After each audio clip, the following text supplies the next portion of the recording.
E hoje, especialíssimo convidado, doutor Eduardo Rocha, nosso querido Edu. Obrigado, Ele é pessoal. aluno da oficina do Monobloco já há quantos anos, Edu? Eu entrei em 2006. Professor de medicina da UFRJ, e o tema de hoje a gente vai falar sobre como a percussão mexe no seu cérebro.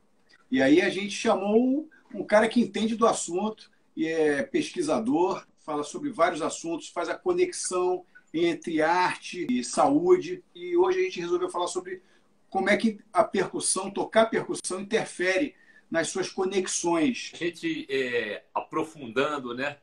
Tanto assim a nossa pesquisa para mostrar para vocês bases científicas para o efeito que a gente sente nas nossas vidas, um efeito que a gente tem um testemunho enorme de vários alunos que passam e passaram pela oficina, de quantos benefícios, né, a prática da percussão, a prática da música em geral, mas a da percussão em particular, pode trazer para a sua vida. E hoje a ideia é realmente focar mais nos benefícios cerebrais, né? Benefícios de careta, você estudar percussão, você tocar durante um bom tempo, né? Você se apropriar dessa prática da percussão, que é o que a gente propõe na oficina do Monobloco, né? Olha ele aí. Não é aprender para tocar um pouquinho, é tocar, se apropriar, aprender a estudar, né? Tocar durante vários anos, tocar em diversas situações musicais, o quanto isso modifica o seu cérebro para melhor e aumenta o teu potencial para várias outras atividades. Idade, cara. Idade é uma coisa que tem muito a ver com bem-estar. A gente pode levar isso para o lado científico, pode levar para o lado mais óbvio, vamos dizer assim, que não precisa de evidência científica, mas envelhecer bem é uma das coisas mais importantes relacionadas à saúde. E hoje, se as pessoas me perguntam assim, o que é que você procura hoje na saúde? Assim, não é viver mais, obviamente todo mundo quer viver, ninguém quer morrer. Né? A pessoa, para querer morrer, tem que estar muito mal. Mas todo mundo quer viver muito. Mas viver muito mal é melhor morrer. Pelo menos eu falo por mim. Então, viver bem e viver uma longa vida é viver da melhor forma possível, o que a gente acaba chamando de saúde. Então, todo mundo quer saúde. E o que é saúde para mim? A gente pode pegar aspectos subjetivos e pode pegar aspectos objetivos. Objetivos para mim é o seguinte: quantos remédios você toma por dia, que hora você acorda, quando você acorda você está cansado, está bem disposto, que hora você vai dormir, o que você faz durante o seu dia. E eu posso dizer o seguinte: eu vou fazer 60 anos daqui a 2 meses. E eu estou me sentindo um garoto. Eu não tenho dúvida que, para mim, uma das medidas que eu fiz que me ajuda a chegar bem aos 60 anos foi ter uma atividade fora do meu ambiente profissional. E, obviamente, eu tenho mais de uma.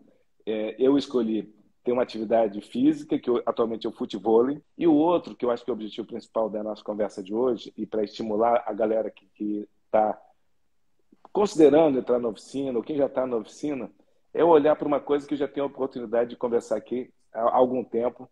Dos três, o que eu tive a oportunidade de conversar há mais tempo foi o CA, por ser meu professor de bateria. Vocês vão ver aqui atrás, tem uma bateria, que foi o último também, instrumento. a Aí também. você A toca nossa. aqui. Aqui também, ó. É tudo baterista aí.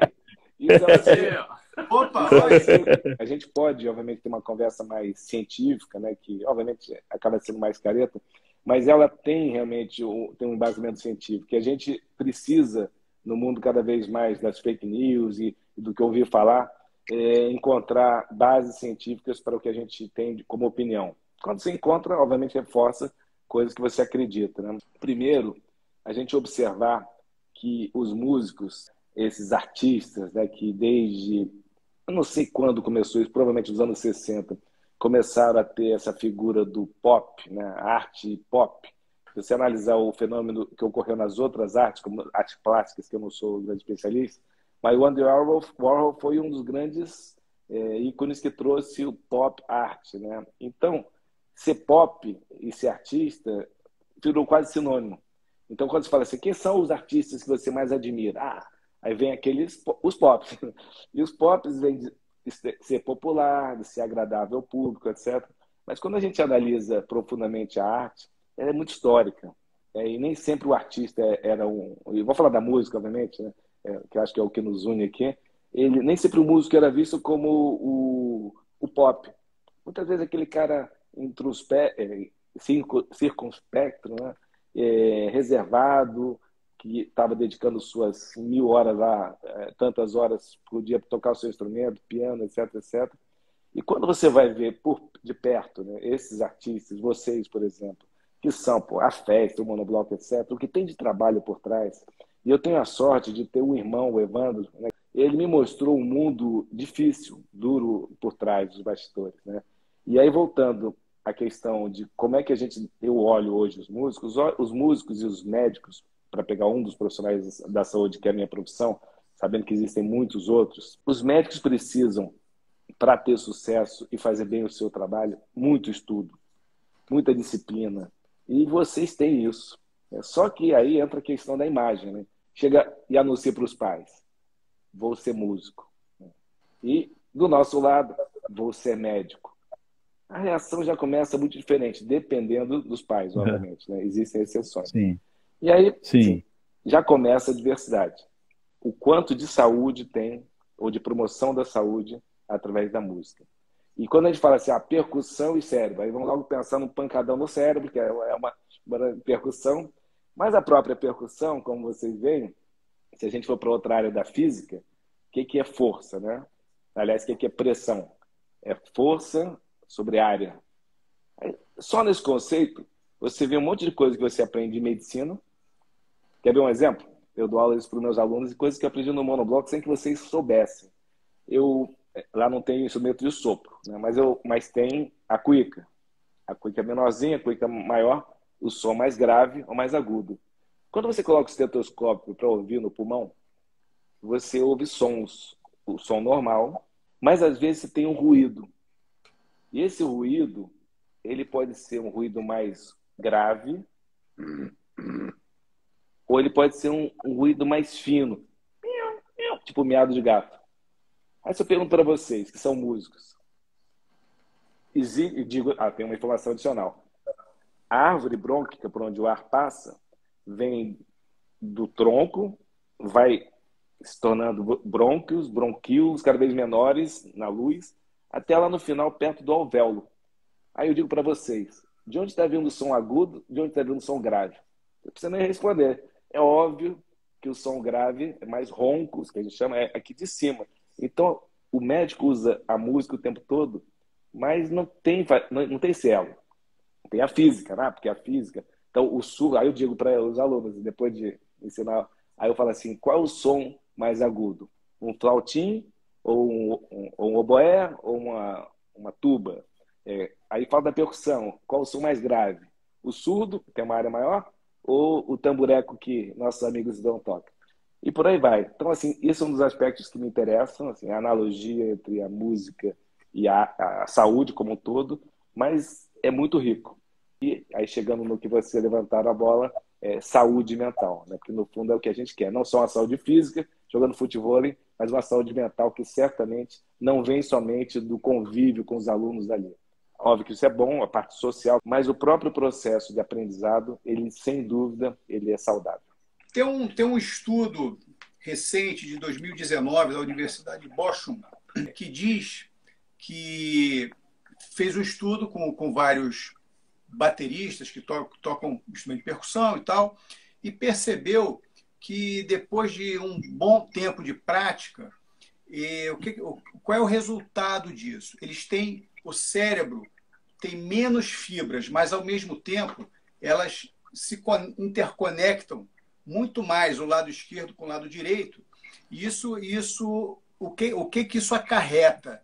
Ela cria uma conexão maior entre esses dois lados e gera uma eficiência maior em certas atividades com menos esforço cerebral, digamos assim. E tem um psiquiatra chamado Oliver Sacks, né, que você citou para mim. Queria que você falasse um pouco dessa abordagem. Como é que você vê isso? Digamos assim, a gente já até falou sobre esse assunto numa aula, né? Como é que isso afeta a vida da pessoa fora da música? o fato dela praticar música com uma certa frequência? A resposta, obviamente, é ampla e eu sempre corro o risco, mas na minha idade, então, corro riscos mesmo, porque eu gosto da exposição ao desconhecido. E mesmo na minha área, assim, na medicina, se eu começar aqui a falar de neurociência, eu vou falar um monte de besteira. Mas as besteiras que eu falar não vão ser tantas assim. O que eu falar que não é besteira, talvez ajude alguém a procurar um livro, a procurar um especialista, neurocientista ou neurologista, a confirmar ou não essas informações. E no que você estava falando, me citou, me lembrou um filme que eu assisti, de cerca de 1 hora, na época dos Jogos Olímpicos do Brasil. E é um filme francês, se eu não me engano, falando sobre neurociência e mostrando como, o efeito do treinamento em atletas de alto nível. E o filme é bem bacana. Curiosamente, começa com o francês naquele salto com vara, né? Isso foi feito antes dos Jogos Olímpicos. E a perfeição, ele era o modelo da perfeição. Mas o filme é muito bonito, eu vou tentar lembrar o nome, depois eu coloco para vocês divulgarem aqui. O filme mostra, de uma forma resumida, o seguinte. Eles pegaram, através das ferramentas que nós temos hoje em neurociências, basicamente uma ressonância magnética funcional, ou seja, você consegue ver a imagem e, de acordo com a área que está sendo trabalhada no cérebro, aquela área se ilumina. E aconteceu um fenômeno exatamente como... Tem um exemplo lá muito claro, em que um halterofilista de campeão mundial, ele entra na máquina, só que ele não faz o movimento de levantar, mas ele tem uma rotina, assim como vocês músicos têm uma rotina, né? Você já sabe que, bom, aquele set list, que o arranjo tal, aí o mestre olha para mim. Então, para o músico profissional, diferente do amador, já está incorporado com o treinamento que naquele momento vai ter a parada tal. Então, essas são as bossas da escola de samba, as complexidades musicais que o profissional vai desenvolvendo naturalmente. E o amador fica naquela. Aí o que eles fizeram? Pegaram o levantador de peso e pediram para ele fazer mentalmente a rotina que ele faz na hora de levantar o peso. Ele fez e tudo acendia com foco no exame. Quer dizer, você olhava assim, a região tal acende. Bem, só aquela região. Depois, ele estava imaginando, porque ele estava se preparando, abaixava, descia, pegava o peso, fazia o lançamento. Ele fez a sequência toda, até largar o peso.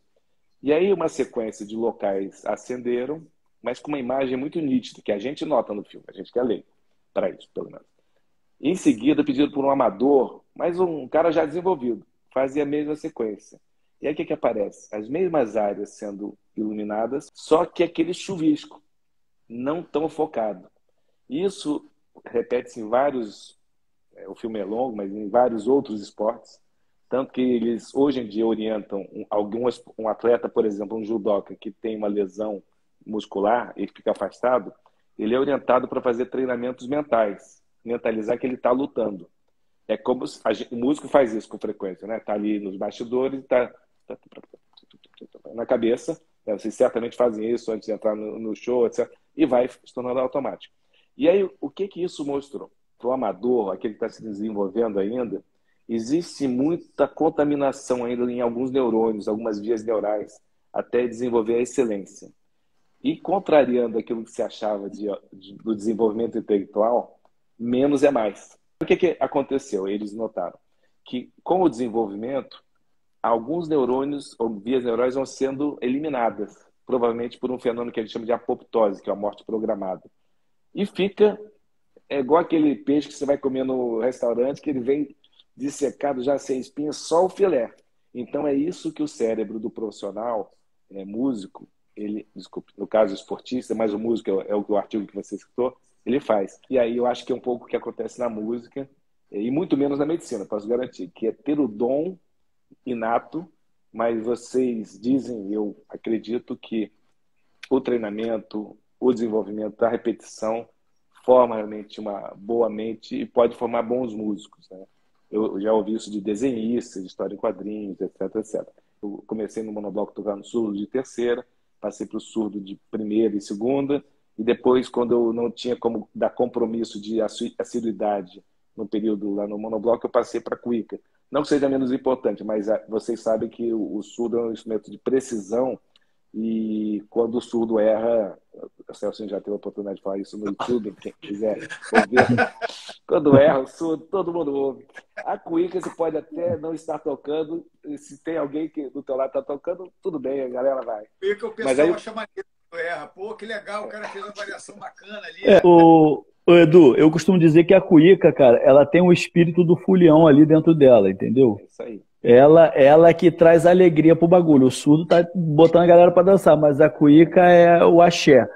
Mas aí só concluindo, aí, o surdo, né, que envolve o movimento de uma mão, embora a segunda dê uma certa marcação, e a cuíca também, né, duas mãos, mas são instrumentos que, de certa forma, me pareciam limitados diante da bateria. Aí eu olhei a bateria e falei, cara, será que eu consigo coordenar 4 movimentos? Né? E, obviamente, tem gente que até canta. E aí, tendo aula com o Céu, eu notei que, óbvio que o meu objetivo não é ser músico, né? Mas eu falei, cara, dá para aprender isso. E talvez, aí voltando à questão científica, existem estudos que mostram que se você desenvolver mais de uma habilidade, então destro, ambidestro e pé, etc., você pode empurrar para frente algumas doenças degenerativas. Eu estou acreditando nisso. Se der certo, aos 89 eu vou contar para vocês. A gente repete essa live daqui a 40 anos, Edu. E vamos chegar aos 100, se Deus quiser. Daqui a 29, Celcinho. É menos que isso. Eu tô nessa também, Edu. Eu quero estar com 80 carregando minha bateria, descendo escada, botando no carro e tocando. Eu quero, entendeu? Eu estava pensando aqui também sobre como extrapola para outras áreas da minha vida o treinamento que eu tenho na música, né? Assim, eu estava falando com a galera outro dia, cara, eu tenho feito uma aula de Pilates que aqui é online. Então, a instrução dos exercícios passou a ser muito mais verbal, né? Bota o celular ali, do que visual, do que ver a professora fazendo. E, cara, assim, eu vejo a minha facilidade de falar assim, não, agora levanta a mão esquerda e o pé direito, não sei. Quer dizer, essas ordens verbais, no meu cérebro, eu sinto que já tem um caminho que vem da prática motora, né? Estava falando de outras coisas, como às vezes essa busca por tocar relaxado, você desenvolve uma consciência corporal que te faz observar o teu corpo em detalhes, né? Aí outro dia eu estava na cozinha, a Denise falando, pô, Celso, mexe esse risoto aí, não pode parar de mexer. Cara, quando eu vi, eu estava mexendo assim, segurando a panela. Falei, caraca, isso aqui não vai dar certo. Aí você já muda a posição, busca uma técnica, revezo com a outra mão, vou não. Quer dizer, você vai o tempo inteiro essa maneira de observar o teu corpo e tentar fazer as coisas com o máximo de eficiência, né, e relaxamento possível, ele extrapola para outras áreas, né?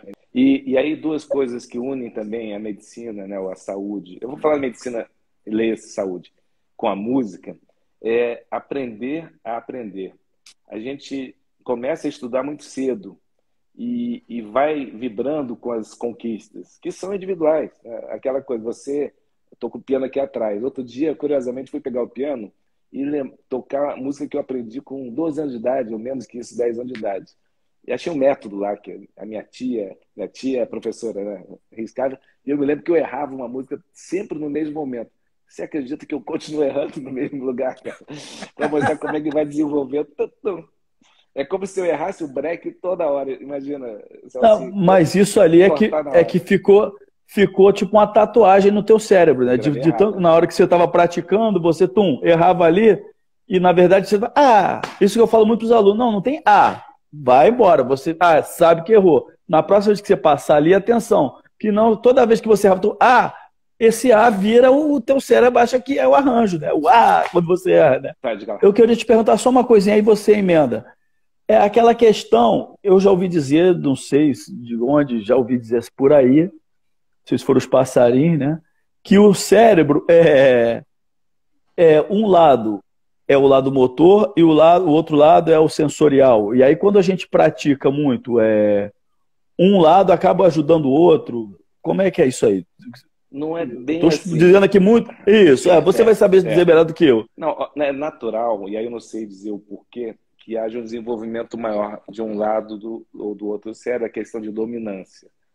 Sabendo que o nosso cérebro, teoricamente, é uma imagem espelho, né? Assim, você imagina aquela nós que a gente come, nós de pecano aqui, mas aquela coisa lobulada, olhando de cima, e cada parte ali da córtex, que é a parte mais periférica, a casquinha do cérebro, ela tem neurônios que, teoricamente, é dali que começa tudo, né? É o cortical, que a gente chama. E aí a gente tem uma parte que é motora, que em geral é a parte da frente do cérebro, e a parte sensitiva, que é a parte de trás. Então, só isso já mostra que se você tiver uma lesão, falando de doença, né, na parte de trás do teu cérebro, você pode perder alguma coisa importante, como a visão, que é da região occipital, a audição e por aí vai. E não tem a ver com onde está localizado o ouvido, nem nada. Isso aí é o cérebro, que é como se fosse o filme onde se revela uma foto, né? E aí vem todas as conexões, são os neurônios. E, em geral, não é o mesmo neurônio, o núcleo do neurônio está lá no córtex, e começa a aprofundar para dentro do cérebro. E na parte motora, existe uma diferença muito grande em duas vias, que uma levou o nome de piramidal, simplesmente pelo nome seguinte, que elas cruzam os feixes do neurônio, como se fios que viessem lá de cima, e numa determinada área ali na frente do cérebro, né, ela tem a decussação das pirâmides, o nome é esse. Aí, por isso, elas cruzam, e aí uma parte do cérebro de um lado passa a controlar a parte motora do outro lado. Mas antes de chegar lá no movimento da mão, por exemplo, passa por um segundo neurônio, que está na medula. Então, basicamente, com 2 neurônios, você chega ao movimento da mão. De uma forma, quando ele fala da via piramidal. Então, uma via muito importante. Explica por que uma pessoa tem um AVC de um lado e o outro lado fica paralisado. Mas existe uma outra via que é responsável pelo tom, dos movimentos involuntários, que é a extrapiramidal. E essa é mais complexa, porque tem um monte de conexões, uma inibindo a outra, substâncias de transmissão mais complexas, e uma delas bem conhecida é a dopamina. E a dopamina, ela fica numa substância num núcleo chamado substância negra, e ela é responsável por algum controle, e o Parkinson, que é uma doença que falta de dopamina, você vê o Muhammad Ali, que levou muita pancada no cérebro, voltando a falar de pancada, os atletas de futebol americano. Então, mais tarde na vida, eles ficam com aquele tremor. Então, para evitar esse tremor, que é uma coisa involuntária, você tem essas vias também. Então, a boa coordenação dessas vias, extrapiramidal, piramidal, e a conexão entre os dois lados do cérebro, porque às vezes um lado substitui o outro. É por isso que também desenvolver uma habilidade, de novo, como a bateria, assim como desenvolver uma língua estrangeira. A língua nativa, você desenvolve um núcleo que é o núcleo da língua. Tudo isso foi descoberto com estudo de neurofuncional. Bota a pessoa para falar a língua nativa e você vê que acende lá um ponto do cérebro. Eu não sei exatamente qual é. Aí a pessoa que é bilíngue, aprendeu uma segunda língua, terceira língua, e aí fala a segunda língua agora. Aí você acha que é o mesmo lugar que vai acender? Não. É uma casquinha em volta, perto, mas não a mesma. Já mostra que não é a mesma coisa. Aprender uma língua quando nasceu e a segunda língua. E o desenvolvimento motor é a mesma coisa. Você é capaz de aprimorar, e aí entra a questão da neuroplasticidade, que mostra que a gente consegue aprender muita coisa e consegue uma área substituir o outro. Eu posso falar aqui publicamente, né, porque eu não estou falando nada não conhecido, o Herbert Viana teve um acidente muito grave e teve lesão da medula, portanto, o segundo neurônio ali ficou prejudicado, ele teve que ficar numa cadeira de rodas, como está até hoje. Mas o cérebro, a gente ficou com muita dúvida como é que ele não é o paciente, ficou à vontade de falar pelo que eu li, né, e ouvi de colegas. Então a gente ficou com muita dúvida se ele seria capaz de recuperar a capacidade de tocar. Né? Está falando de música, né? De compor, de falar. E ele recuperou tudo. Mas um dos motivos, acredita-se, é pela neuroplasticidade. Ele já falava várias línguas. Quando ele acordou, ele falava só inglês. E, bom, eu não conheço os detalhes, mas mostra que as pessoas que trabalham várias áreas do cérebro para atividades motoras, como a música, mas vocês sabem muito bem que a música não é só um motor, tem o lado todo sensitivo que eu não falei, é óbvio que isso aprimora. Isso é música. Por quê? Vocês fazem isso, o Celcinho faz o tempo todo ali na dinâmica, a gente aprende a tocar juntos, aí tem alguém querendo tocar um pouco mais forte.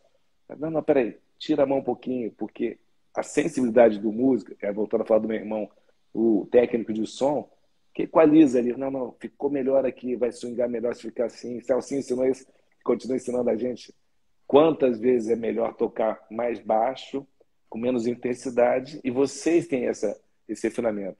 Eu fico impressionado quando vocês vão ali, você às vezes chega lá na frente, tampa um ouvido assim, aí olha e ele identifica uma caixa, um repique, que está ali destoando.